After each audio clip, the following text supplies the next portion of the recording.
बदनाम जमाना गवांतानामो की जेल में 12 साल कैदोबंद की सऊबतें बर्दाश्त करने वाले मौलवी मोहम्मद नबी उमरी को इमारत इस्लामी ने सूबा खोस्त का गवर्नर मुकर्रर कर दिया।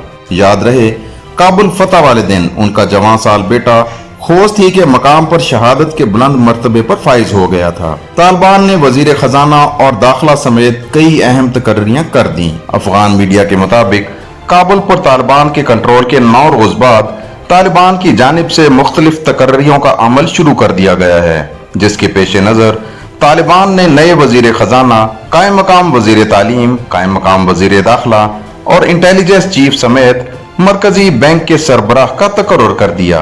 तालिबान ने गुल आगा को अफगानिस्तान का वजीर खजाना, सदर इब्राहिम को कायम मकाम वजीर दाखिला और नजीबुल्लाह को इंटेलिजेंस चीफ मुकर्रर किया है। अफगान मीडिया के मुताबिक तालिबान की जानिब से मुल्ला शीरी को काबुल का गवर्नर और हमदुल्ला नौमानी को दारुल हुकूमत का मेयर लगाया गया है। तालिबान की जानिब से हाजी मोहम्मद अदरीस के नाम से मशहूर मुल्ला अब्दुल कहार को मरकजी बैंक का कायम मकाम सरबराह बनाया गया है, जबकि हिम्मत अखुनजादा कायम मकाम वजीर तालीम मुकर्रर किए गए हैं। मुल्ला अब्दुल कहार ने अपनी तकर्रुरी के बाद अफगान सेंट्रल बैंक के स्टाफ से तारुफी मीटिंग की, जिसमें उन्होंने अमले को बतदरीज काम पर वापस लौटने की हिदायत की।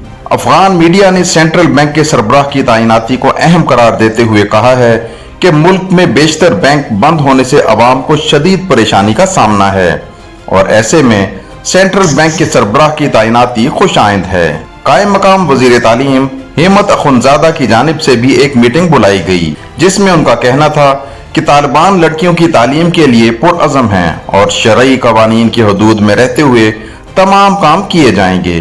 तालिबान ने सखाउल्लाह को सरबराह तालीम और तरबियत, अब्दुल बाकी को सरबराह आला तालीम, सदर इब्राहिम को वजीर दाखिला, मुल्ला शीरी को काबुल का गवर्नर, हमदुल्ला नौमानी को काबुल का मेयर और नजीबुल्लाह को इंटेलिजेंस चीफ मुकर्रर कर दिया।